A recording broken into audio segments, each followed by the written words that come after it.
Hi everyone, this is Jaime Alejandro with the Arts Calling podcast, the place where I interview hardworking independent creatives in the literary, visual, and performing arts. Stay tuned, we have a great conversation lined up for you today, but before we get to it, I'd like to remind you to stop by the links in the episode description. We give shout outs to all the independent creatives out there who are doing phenomenal stuff, and I just want to make sure that we highlight them as best we can. So stop by the shout out links in the episode description. Now let's get the show on the road. Today, I'm delighted to be Arts Calling novelist Nancy Kricorian. Nancy, who was born and raised in the Armenian community of Watertown, Massachusetts, is the author of 4 novels about post-genocide Armenian diaspora experience, including Zabelle, which was translated into 7 languages, was adapted as a play, and has been continuously in print since 1998. Her essays and poems have appeared in the Los Angeles Review of Books Quarterly, Guernica, Parnassus, Minnesota Review, the Mississippi Review, and other journals. She has taught at Barnard, Columbia, Yale, and New York University, as well as for Teachers and Writers Collaborative in the New York City Public Schools, and for the Palestine Writing Workshop in Beirut. She has been the recipient of a New York Foundation for the Arts Fellowship, a gold medal from the Writers' Union of Armenia, and the Anaid Literary Award. She lives in New York City. Well, folks, you're in for a wonderful conversation with Nancy regarding her latest novel, The Burning Heart of the World. It is now available from Red Hen Press. This is a fascinating story of a Beirut Armenian family before, during, and after the Lebanese Civil War. It is a coming-of-age story that is full of humor, and there is a timelessness that it carries like a folktale. So I can't tell you how much I enjoyed reading this work, and I highly recommend that you go and check it out. I'm going to stop right there because you'll hear plenty from me during this chat. So without further delay, let's give Nancy a call.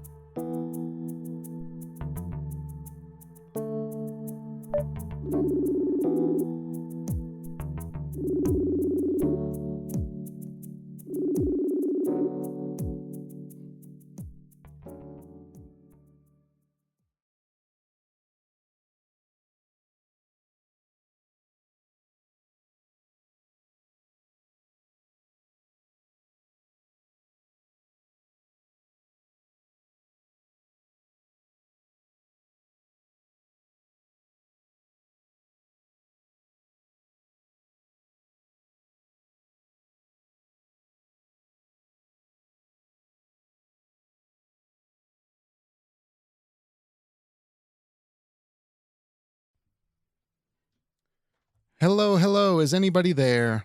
Yes, I'm here. Hey, good morning, or good afternoon, I should say. Hello. Well, I'm happy to see you, but I'm glad that I'm not going to be on camera. You know what I mean? I like the Right. format of we connect like we're in the same room, but right. And of course, first and foremost, thank you so much for taking the time to do this. I'm really excited to get to chat with you. I was reading the work over the weekend. I was very, very fortunate to receive a copy of the book, and I got to take a look at it. And yeah, one of my this is my only problem I had, right? And I got to be completely honest. I try to read these from an analytical perspective. Let's look at the structure. Let's look at the way that this thing is put together. But I couldn't. I started, but I couldn't because it was so emotionally enthralling and heartbreaking that I sat with it all of yesterday, just kind of trying to figure out where to begin, because there's so much that's oh wow, emotionally well, affecting. you. It's that's really, as a writer, I wanted it to touch people in the heart. That's why it's called The Burning Heart of the World. Yeah. And so I think you've certainly succeeded with that. And we might as well kind of get rolling with it, because The Burning Heart of the World is just a fascinating perspective and a voice from a world that I'm not, completely familiar with. But you began the piece with a really beautiful quote that might give us a roadmap here. It's, my heart is like a house in ruins, the beams in splinters, the pillars shaken. Wild birds build their nest where my home once was. Can you tell me a bit about who gave you that quote, or where you found it, where it's from, and Yeah, that is Gomidas was an Armenian priest, ethnomusicologist, and composer. His name was Soromanian, and his priestly name was Gomidas. And he went around to Armenian villages collecting Armenian songs and transcribing them. And this is from a song that in Armenian is called Anduni, which means without a home or homeless. And the reason I put it as an epigraph is because to me, that's at the heart of the novel, The Burning Heart of the World, is this idea of Armenians being sort of driven from place to place and having to make homes in different places as they move in the way that birds do that. I wrote a poem actually when I was first started doing the research on the book, and I used another epigraph, which was from Khalil Gibran, who, is a Lebanese writer. And it was, have you heard a thrush sing while its nest burns in the wind? Wow. So I really wanted that sense of, you can tell from even the prologue to the book is also about birds. And then at the end, there's this theme of birds sort of running through the whole text. Yeah, and I think one of the great things that I enjoyed thoroughly in terms of the humanity of this character that you present us with, who is, I apologize if I'm saying the name wrong, Vera? Vera, it's fine, yeah. Okay. The moment she reached for the canary, there's a beautiful little canary that kind of gave me everything that I felt you were trying to lay down here. And I just thought that everything, the moment after that, it just sort of resonated so beautifully. But could you tell us a bit about Vera, her family, and where we find them at the beginning of the piece, and what we get to know about them? I didn't do it in strict chronological order. There's a sort of prologue that is set probably in the early 70s in Beirut, and it's the family going on a visit to the mountain. Then it goes forward in time to 9/11, where the same family is now in exile, living in the New York, New Jersey area, having fled the Lebanese Civil War. And the events of 9/11 sort of reactivate in the whole family the trauma that they experienced during the Lebanese Civil War, which they lived through from 1975 to 1980 and then fled to the United States. So then we're in 9/11 seeing Vera. When we first see her, she's probably, 8, 9 years old. Then we see her in her mid-30s in New York as a mother, experiencing, living in Manhattan, experiencing the World Trade Center attacks, and then starting to slightly come unhinged because it reactivates, as I said, all this trauma from her childhood in Beirut. So then we go back again to 1975 to 1980 in Beirut and see Vera as a 10-year going from a 10-year-old to a 15-year-old living through the war. And on the one, you have all these horrific incidents that are happening, like in the neighborhood that she lives in right nearby is a very famous massacre called the Quarantina Massacre that happened within earshot of the neighborhood she was living in. But at the same time, she's also going from 10 to 15, and she's, having crushes on boys, and she's having fights with her girlfriends, and she's having to, spend all this time with her brothers and her family stuck in a bomb shelter, for 7 days. So I wanted to give that sense of, how people actually live through these kind of events, war, mass trauma, that kind of thing. And then the very final section of the book goes back. The family lives in a neighborhood of Beirut. It's just inside the Beirut city limits. That's called Nor Hajin, which in Armenian means New Hajin. And most of the people there came from, or are their children of people who came from an Armenian village in the Taurus Mountains of Cilicia called Hajin, Old Hajin. So then we go back at the very end of the novel to see what happened to members of this family in Nor Hajin in 1915 during the Armenian genocide. So I wanted it to be almost like a kind of puzzle with the different pieces Yeah. and the different themes that are going through. And I don't want to, give anything away, Yeah. but, Yeah. and in the end, it all, I hope, clicks into place. Yeah, absolutely. And I certainly believe it. I feel like it did. And I think the great aspect of this, and I'm not giving anything away, but I find Yeah. that the way that you opened up the story from Vera to the intergenerational aspect of it, I think is probably what's most impressive about this, because we have this initial introductory context of her voice, her perspective, but Right. slowly but surely we're kind of inching toward this truth, this intergenerational trauma that is beyond atrocious. It's a horrific reality of something that actually occurred, and the only way that you could you could really talk about it is through poetry. I mean, it's so upsetting but also incredibly beautiful. So maybe we can talk about the poetic aspect of this, because I think that you go into a tradition of storytelling that is culturally appropriate, right? It felt Yeah. right to reach into that kind of language. So could you share a little bit about the fairy tale nature of some of these pieces? Yeah. I mean, this is my fourth novel, and they're all about aspects of post genocide Armenian diaspora experience. And the first one was a fictionalized account of my grandmother's life as an Armenian genocide survivor and immigrant bride. And at the end of that first novel, there is also a fairy tale that's called A Tale of Hajin, which is the same town. I'm going back to the same town. And then I did my second novel was about someone of my generation growing up half Armenian, sort of in the community, under this unspoken, the shadow of this unspoken history.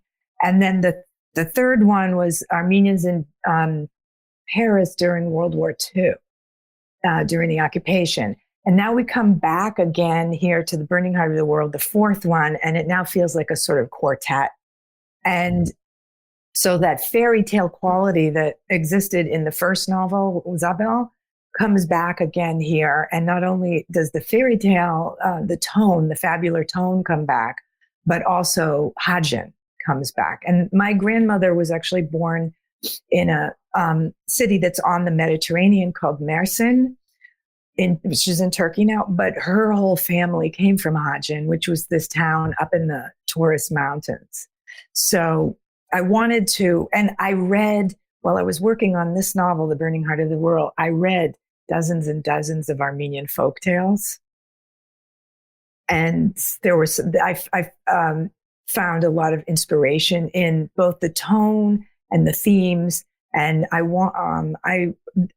a lot of them feature magical animals, and a lot of them feature magical birds. And there are lots of Armenian folk songs and Armenian folk tales that feature birds. So I felt like birds were going to be, and they are, a very big theme in the book. Right, absolutely. And this is one of the many through lines that we feel kind of carry this sorrow along. But if I may ask here, Yeah. the concept of dealing with intergenerational trauma, Yeah. especially for somebody, I don't want to say is removed like yourself, because clearly this is an intergenerational grief that almost cannot be outrun. And as I noticed here, you were raised in Watertown, Massachusetts, correct? Yeah. Yes. So, In the Armenian neighborhood, the right. Armenian town, Yeah. basically. Yeah. And so I suppose I'm curious, what were the initial inklings of this kind of curiosity to dive deeper into your cultural background, specifically this lineage of grief and heartbreak? Yeah. I mean, I grew up in a 2-family house in Watertown, in East Watertown, which had a lot of Armenian families. There were 4 Armenian churches, 3 Armenian bakeries, 2 Armenian cultural centers in this part of town that I was in. And my grandmother, everybody she dealt with, the TV repairman was Armenian. There was one point when I was in grad school and I came home from New York and I got in a car accident on our street. Oh, wow. It was a very minor car accident, but The policeman came, he was Armenian. The guy whose car I had hit, he was Armenian. I was Armenian. Everybody, it was just like this whole, and we all sort of like handled it sort of almost like, anyway, so that's how I grew up. But I grew up in the 2-family house with my grandmother, who was an Armenian genocide survivor. And she really did not talk about what had happened to her, but there was this sort of edge of sadness. And I was also in the Armenian evangelical church. And I remember, I think when I was like 10 years old, there was some kind of commemorative talk at church. And one of the deacons of the church stood up in front of us. And I was, like I said, like 10 or 11, and told this whole story about having watched his father be killed in front of them and thrown into the fireplace and burned alive. Wow.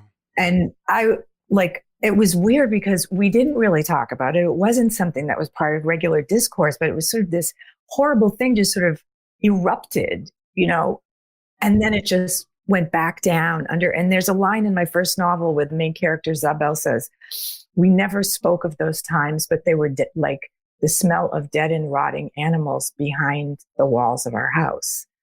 So you sort of grew up in that atmosphere with all these genocide survivors and their children and their grandchildren. I was the grandchild of a genocide survivor. And when I was in college, I took a class on mothers and daughters in literature. And one of the paper topics was that you could interview a woman in your family doing oral history. So I went to my grandmother and went, and sat on the back porch with her. She had a whole living room on the back porch, like a couch, a table, it was like an outdoor room. So I sat out there with her. There's a grapevine growing up the side of the house. And I just asked her to tell me about her life. And she told me this incredible, disturbing narrative that I had never heard before and that she had never told anyone in the family. It was the first time she had told the story. And so then I wrote the paper for the class, and then I felt like as she was telling it to me, on the one hand, it was like this terrible burden of familial and community trauma and grief. But on the other hand, it felt like a sort of legacy that she was handing to me as a writer. Yeah, yeah. And so then I wrote a bunch of poems in the voices of my grandmother and other women in the church, because she also told me some of the stories of things that had happened to other women in our church who had lost their first set of children in the desert during the deportations, and then had another set of children. And, wow. And, so stories like that. And then after my grandmother died, I started working on the novel that would become, Zabelle, that would become my first novel. And then I just made it a project of learning as much as I could and reading as much as I could. And so for each of my novels, I've done a lot of research. And this one, the latest one, no one in my family was in Beirut. But when I was researching my third novel, which was set in Paris during World War II, I went to Paris, and my guide there and fixer was an Armenian who had fled Lebanon during the Civil War. And he introduced me to all his friends. So I was hearing all the stories from these really elderly people who had been Armenians who had been in the French Resistance, or Armenians who had taken in a Jewish child into their home when the Jews were being rounded up in Paris. And I was hearing all those stories, which went into my third novel. But I was also hanging out with all these Armenians from Beirut who were telling all the stories about this cultural renaissance that was happening for them as the children of genocide survivors. They had rebuilt these communities in Beirut, and there was a sort of flowering of Armenian literary and culture. Mm-hmm. And there were one of them was a playwright, one of them was a poet, several of them were folk musicians. So they started talking about Beirut, and I just thought my books kind of connect like links from one to the next. So I was still working on World War II Paris, but I was like, oh God, when I finish with the Armenians of Paris, I'm going to Beirut. So I went to Beirut 3 times and I probably interviewed people, I don't know, 40 or 50 people who had lived through the Civil War. And then I read tons of books by Armenians, by non-Armenians. And my process is really immersive. Like I really feel like I need to know the place to be able to reconstruct it. Because I want a reader, when you open the book, I want you to feel like you're in the world. You can smell it, you can taste it, you can feel it. And for people who live in Beirut, if they would pick up the book, they would recognize that street that I'm describing. Right. Did Vera anchor you during this whole research process? Because obviously you are surrounded by research, and Yeah. maybe you can tell me a little bit about whittling that process down to Vera and the family. How do you arrive at that shape for the story? And I don't mean to say that this is a big good chunk of your life transposed onto the story, but I'm sure there's some parallels there that might that you might have Yeah. found with the It's, character. yeah. Well, it's funny because I mean, all four of my novels have a woman as the protagonist, the main character. And my interest is in not necessarily like, big heroic gestures, like I'm in the French resistance, I'm going to blow up a, train track or something. Or or like Yeah. in Beirut, I'm going to be like carrying a Kalashnikov and running around as protecting my community. I want to do it from the point of view of the women who are taking ordinary daily action to protect their families and to try to ensure their survival of themselves and their family. So I'm really interested in woman's point of view. So I had this idea for Vera, and it was also because I knew people during 9/11. I was living in New York City, and I actually went back and read my journal entries from that time. So I used some of the dreams and I used some of the incidents that actually happened, during 9/11 in New York, from my journal. But I had this character of Vera, and during 9/11, I had several Armenian women friends from Beirut, and they were all telling me that the attacks on the World Trade Center had sort of split open the pain and trauma that they had experienced as children, in Beirut during the war. I guess one of the great connections here, of course, is that 9/11 connection. But the whole time as I'm reading this, I'm Yeah. realizing how almost impossible it is for an American person before 9/11 to understand the atrocities of war, given that we just weren't and haven't been that exposed to this kind of atrocity, except for something like 9/11 or Pearl Harbor. And I feel like something like this, it does us a great benefit to actually experience these things from that firsthand account of families and women primarily doing that work, which I think was Yeah. probably the most I vital mean, thing. I guess I would also say, but if you think, back in American history and you think about what happened to the native peoples here, Sure. Yeah. which was a Yeah. genocide, so that there's a Yeah. connection to that. Or you think about, chattel slavery, Right. Right. another American Yes. another Yes. American traumatic chapter, or the internment of Japanese Americans during World War II. So Yes. on the yes, so I feel like it on the one hand it is foreign and it's set in Beirut, but it also there's something very American also about so many of the people who came here under various because of various traumas. Exactly. And I think you're spot on. I think that's exactly what I was meaning to intend, that perhaps it's contemporary American culture that likes to gloss over some of these things, and so it does feel like we just don't have that very human understanding of it, and so it's easy for us to be war hawks in this day and age without Right. understanding these kinds of Well, there's consequences. an episode where Vera, the mid-30s Vera, who's the mother of twin kindergarten students, who goes and the school after 9/11 has the school psychologist talking to the assembled parents about what's going on and how they should talk to their children about 9/11. And Vera is sitting there because all the other parents are they have no Right.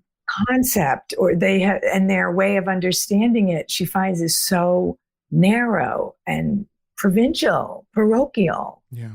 And it makes her feel very alienated because she has such a different experience of war and also of American power around the world. Absolutely. And it's a devastating thing because not only do you have this traumatic sort of like, I apologize for saying like scab ripped open, right? But it's also one Yes. of an immigrant who is always at arm's length. And I don't know why. Maybe this is why I felt so connected to these characters. There's two things in particular. There was Yeah. the general idea of leaving. As an immigrant myself, I moved when I was 10 years old, and just that From where? from Mexico.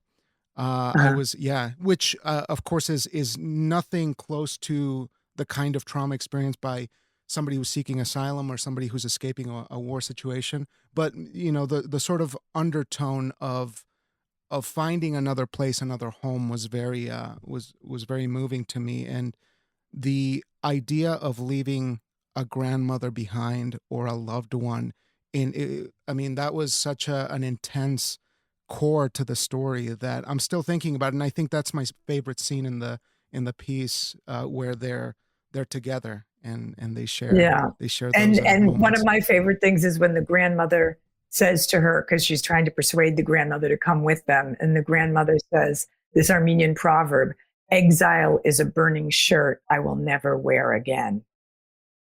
Did you find that that was the case with a lot of the people that you spoke with, in Beirut from around that time period, where they just said, "We've been through this countless times. This is our last stand." There were many people who felt that way, but then there were other people, like Vera's mother, who felt like it for the survival of her children, she felt like for their safety and their survival, she felt they had to leave. Mm-hmm.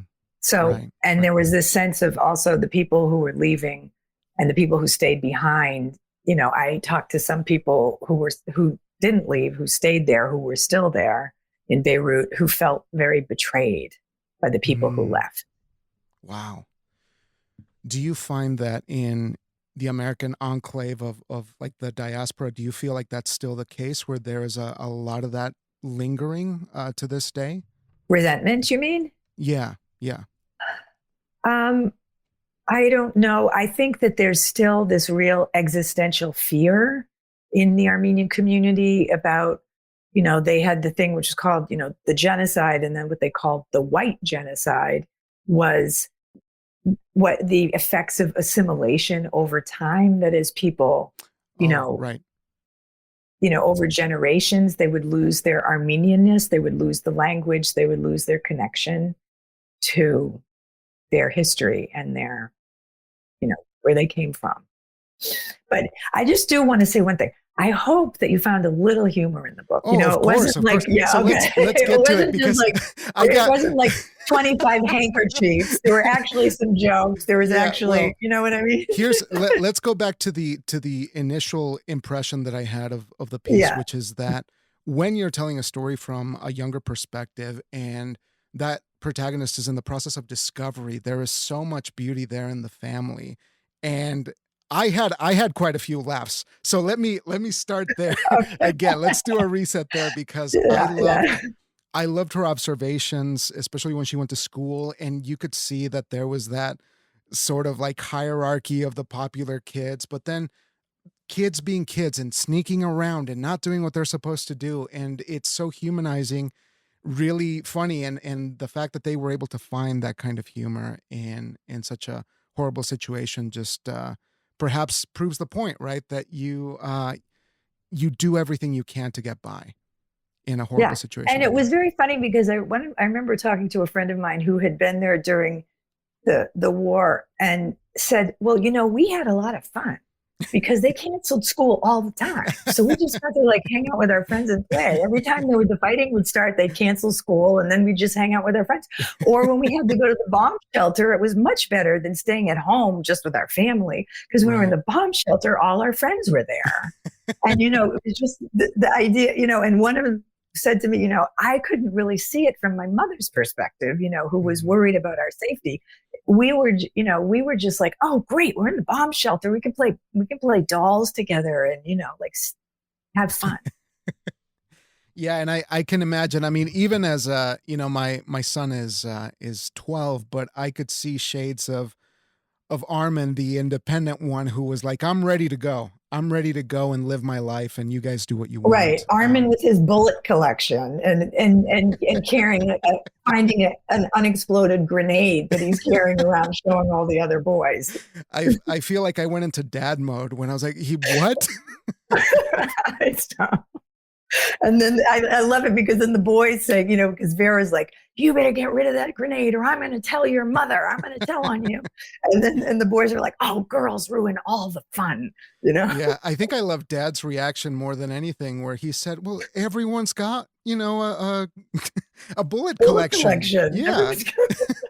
It's like he's got to do what the kids are doing. But it's so endearing. Like it truly is, the way that you're able to begin not from a place of preaching anything, but rather from focusing on these lives and how they transcend this one conflict, but at the same time, the sort of intergenerational aspect of it continues to Well, follow. I was talking recently to a Lebanese visual artist and filmmaker that I know who grew up around is around Vera's same age and grew up during the Lebanese Civil War. And her entire art practice since the mid 80s has been really devoted to Beirut, to Lebanon, to the Civil War. She lives part-time in Paris, part-time in Beirut. And I was talking to her about this intergenerational transmission of trauma and the way you carry it in your body somehow. And she said that she spent all these years thinking about it, doing therapy, making movies about it, making art about it, talking about it, writing about it. And she said she was in Beirut during the port explosion in 2020. I don't know if you remember that. There was this huge port explosion, and she was in the neighborhood that I'm writing about, maybe a 5-10 minute walk from where I was writing about. And she said that all the windows shattered. She was in a cafe. They all dove under the table. Nobody knew what happened. And she said it just reawakened in her all the trauma that she had spent, and she said, I didn't realize that it was just still in me, like almost at the molecular level, and I think that the body retains. And it was interesting. Another friend of mine who was in Beirut during the Civil War, he told me when he first moved to the Boston area to take a job as a editor at an Armenian newspaper, he only had a mattress on the floor because he hadn't yet bought a bed. And he said he couldn't figure out what was happening, but he was having terrible nightmares every night. And after like a couple months, he realized it was because the last time he had slept on a mattress on the floor, it was during the Civil War when they had to put their mattresses in the hallway away from the windows at night. Wow. Yeah. So it's really, yeah. But I mean, so I'm interested in, the way you carry that with you, the way it lives in you, and the way, even if you didn't live through it yourself, it can be transmitted through some of it storytelling, but I think some of it is just like that line from Zabelle is like, we'd never spoke of those times, but the smell was like the dead and rotting animals behind the walls of our house, just an atmosphere. Yeah. And it's transmitted, down the generations. But at the same time, I hate the word resilience, so I'm not going to say resilience. I was talking to an Armenian school teacher who said, we don't want our children to be resilient. We want them to be happy. And so I won't say resilience, but I would say you see the strength and the sort of tenacity and the commitment to survival that, people have. That's inspiring. Yeah. And that is illustrated in such a delightful way at the conclusion of this piece, where it is a feat of strength to overcome these kinds of atrocities. As you were writing this project, and I know that we're on the eve of the release here coming up in April. Yeah. What about this one made you see your experience and your connection with your family? Did it change the way that you connect with your family as you wrote this? Or is that something that you don't really explore anymore? Like you've kind of moved past that? Um, you know what I thought was interesting for me, being this the fourth book, and my grandmother passed away a long time ago, and it's what I was working on it when there was this horrible thing going on. Towards the end of my time working on it, there was in Nagorno-Karabakh, where there was a mass ethnic cleansing of Armenians in October, end of September, beginning of October 2023. And when and right now, at the end of the book, there's the epigraph at the beginning, there's a dedication to my spouse, and then at the end, in Armenian letters, I put it says, "For my people." And I had originally written it as "For my people and against the murderers." And I thought, that's a little too much. I'm going to take that out. But I feel like, yeah, that it's, I aim for, literature, but I also, it's to me an act of resistance at the same time. And I would say, just also in terms of myself in this book, it was funny. One of my kids read the book and said to me, "Oh, I see you in Vera." And it's really, the one part was, there's a part where Vera her mother keeps saying to her, "You can't cry for the whole world, Vera. You can't cry for the whole world. You don't know that man." She sees some man being brutalized by militiamen, and she's like sobbing, and "You don't know him. You can," but that's me. That's me. That feeling like, I feel for the whole world, the way Vera does. Oh, that's such a great character. And it is indeed, there's pieces of you in there, I'm sure, but as a character, she was a great tour guide into this beautiful celebration of culture, because that's what I feel like it is. It's a true celebration of culture, but at the same time, you're sharing that sort of, those bits that connect us as different cultures. And I was just so taken with that. Now, I only have a couple questions here to be mindful of your time, but as you were developing this, if I may ask here, from start to finish, how long did this take you to work on proper and start shaping and finding its identity? Yeah, I'm such a slow writer. My first book took me like 5 years. My second one took me 6 years. My third one took me 10 years. This one took me 10.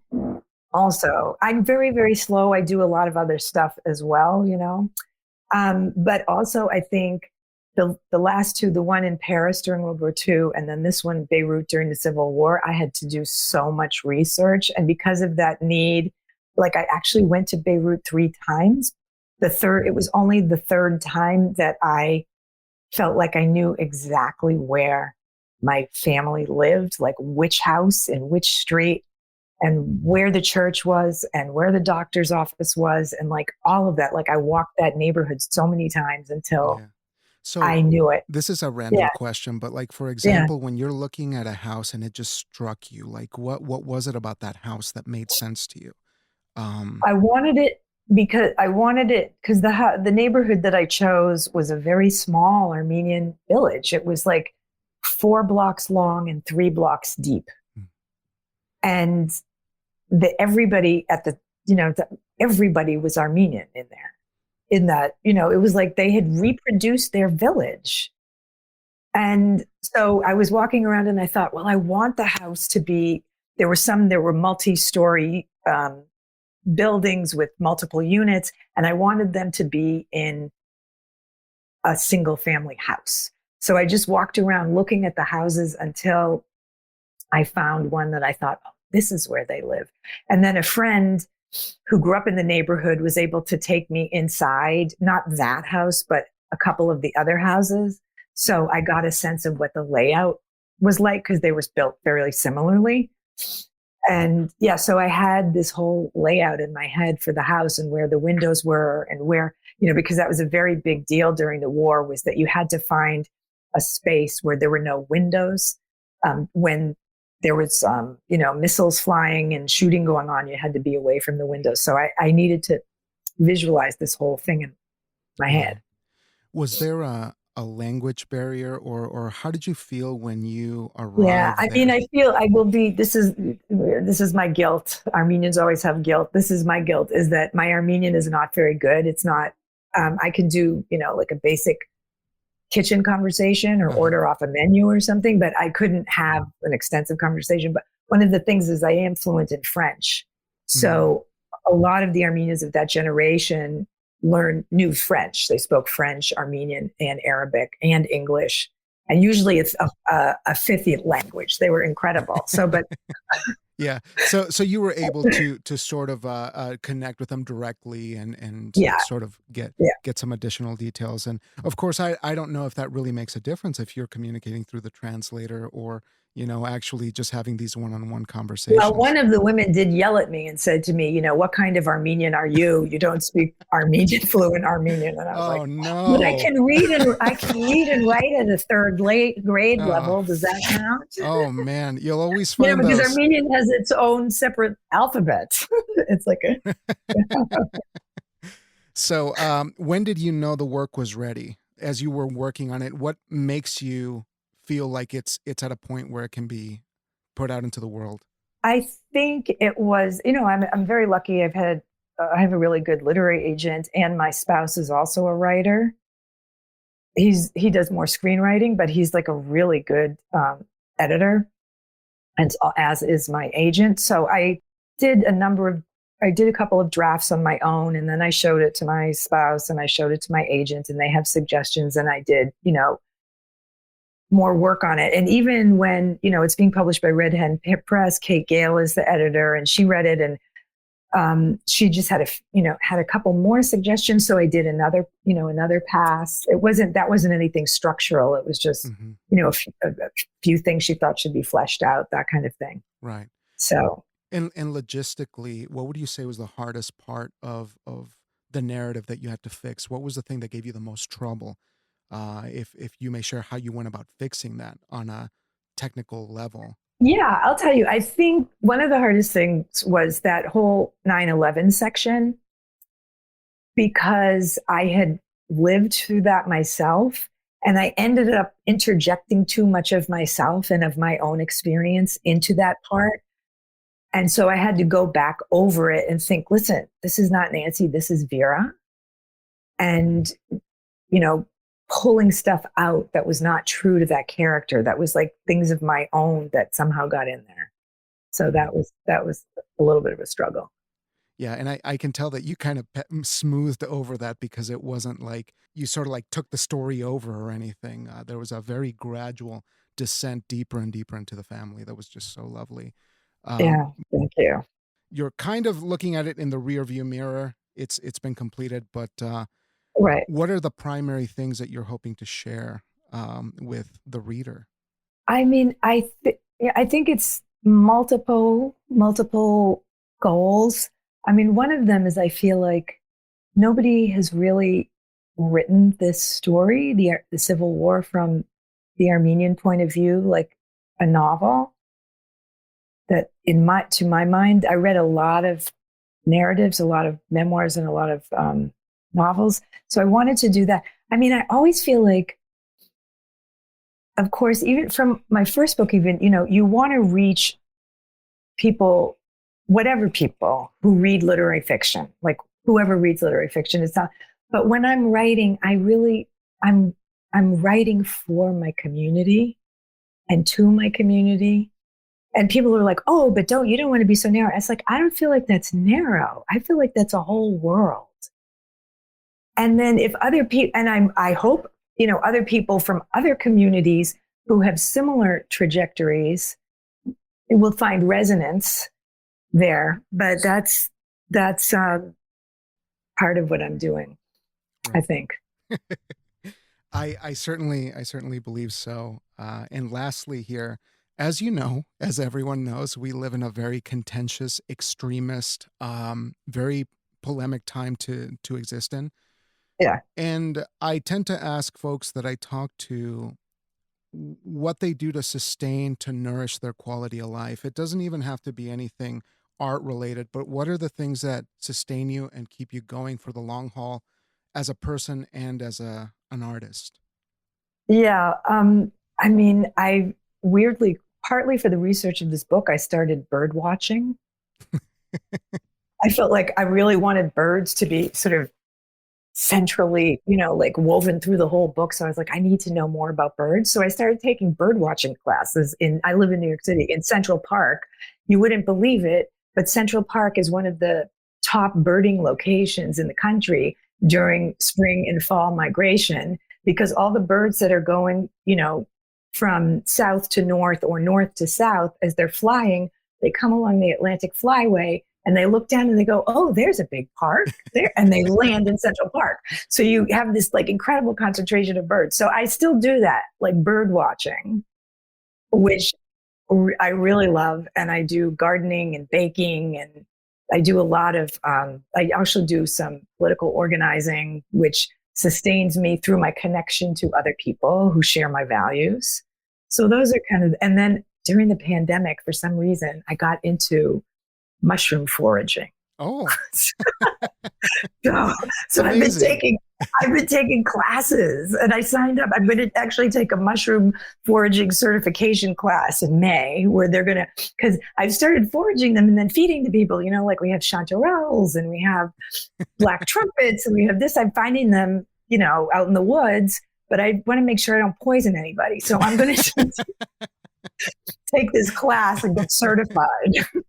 Well, that is a very handy skill to have. Not only a great pastime, but a wonderful skill to have, is to find things that don't kill your friends. And Exactly. Well, Nancy, this has been a phenomenal time, and I'm sorry we didn't get a chance to talk about some of that social activism work that you have done for a very long time. That's okay. We don't want to be divisive. Yeah, not just yet, but hopefully down the road we'll get a chance to talk about that once again. But I just want to thank you for this book. This has been one of my favorite books that I've read in a while, in terms of its intensity, its humanity, but also its celebration of culture and family. I was just very taken with this piece, and I want to congratulate you, because I'm going to give this to anyone. I'm going to recommend this to anyone that that is interested. You know what? That is just so wonderful and amazing, and you're not even Armenian. I'm not even Armenian. As close as a Mexican gets to Armenian, which is... I know. Well, thank you so much. It's been really a pleasure talking with you, and I really appreciate your care and thoughtfulness. Well, I appreciate your time and the work that you're doing, but I will let you enjoy the rest of your day, and I will be in touch on the internet. So please, let's chat again down the road. Okay? Okay. Thank you so much. Take care, Bye. Nancy. Bye. Bye.